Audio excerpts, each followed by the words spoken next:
there, it is Jessica Weaver, and I'm coming to you from very sunny, check this out, the sun's out here in New Jersey.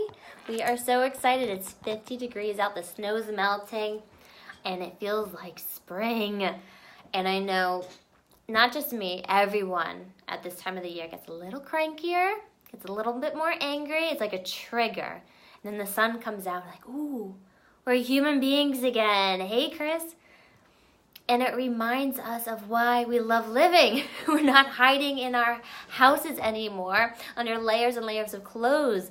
We start to strip it all away and realize we love outside. We love our life. We're grateful for it. And it got me thinking about triggers, because I was talking with a therapist earlier today about people's triggers. What triggers us when we get angry, when we get upset, when we get frustrated, when we're exhausted? What are those trigger points? And it always comes back to the money, doesn't it? Right? Everything in our world needs money. It revolves around money. Money impacts every aspect of our life, whether we want to admit it or not. So what are the triggers with your money? And it's really important to understand what triggers you with money, how you spend money, save money, how you feel about money, your emotions about money, so that you can find tools to work with you. And that's why there's not one solution for everybody. Everybody's triggers are different, so everybody's solutions are going to be different. So for me personally, I do love clothes. What can I say? I love clothes. And triggers would be if I was exhausted from work, stressed out, anxious, tired, frustrated, and my old commute, I would drive by the mall. And that's very, very dangerous, because I would be at a low point with my emotions and with my energy. And when that would happen, that would trigger me to want to spend money, because what would spending money do for me? Well, make me feel better in the moment. Doesn't that happen? My mom calls it retail therapy, right?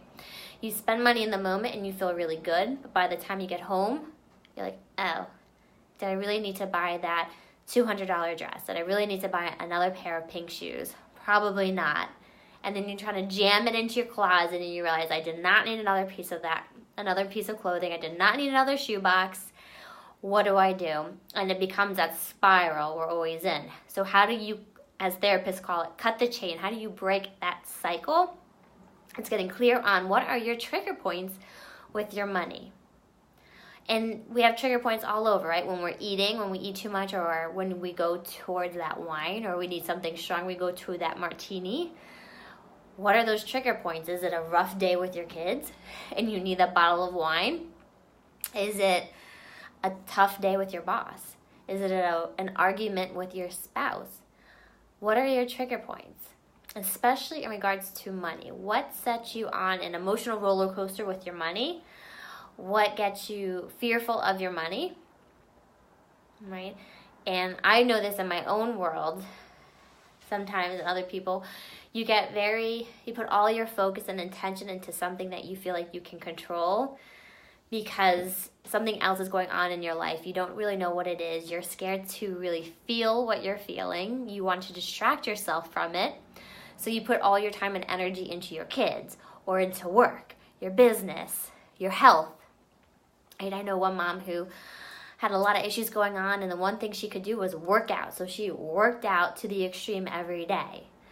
All these things, are they healthy for us though? Right? Putting all your attention into something and ignoring something else, is that going to fix that issue? Is it going to get worse? Probably. I know from my own personal life, when I distract myself from it, it always gets worse. It gets a lot worse before it gets better. But we feel that it's too painful to deal with, it's too painful to look at, so we distract ourselves from it. And we think that's going to fix it or put a Band-Aid on it, maybe. So what could be your triggers with your money? When do you usually spend the most money? Is it very impulsive?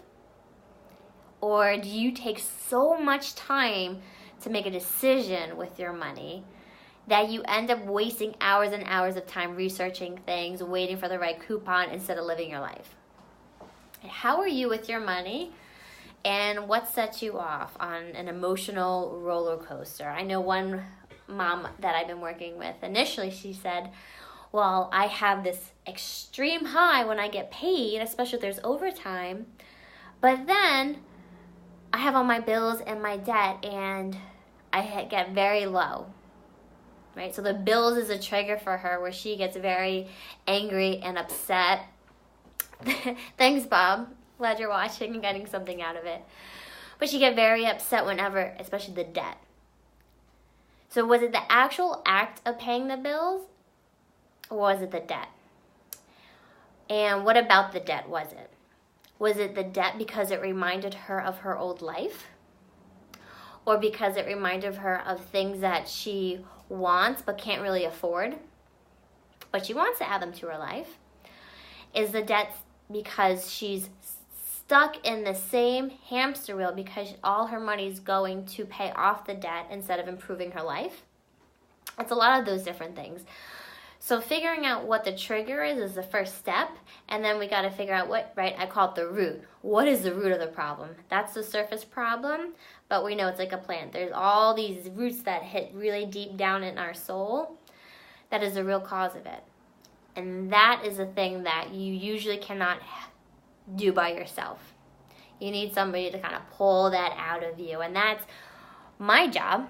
And that's why we want to have our community, our safe place here at our Women's Division headquarters and our Pink Fix office, because you need to be able to really open up about those root causes, what's really going on with your money and what is really behind all these emotions with it, right? We have the triggers for spending money. We have the triggers for our anger, our negativity, our guilt, our shame around money. Why are we feeling these things? And then how do we implement tools to fix them, right? That is my job. That's what I do when I help women, especially in our community. And that's what's great about it, because you're not the only one going through this. Everyone is going through this, even me, who I try to have my money under control and figured out, but there's always a next level. There's always something that comes up that we need to fix and move around. So I hope you found this information helpful. If you want more information or get involved in our world, go to jessicaweaver.com. You'll see our blog, Not Your Father's Advisor. You'll see my #1 best-selling book, Strong Woman, Stronger Assets. And I'll see you next time, Facebook world. Bye.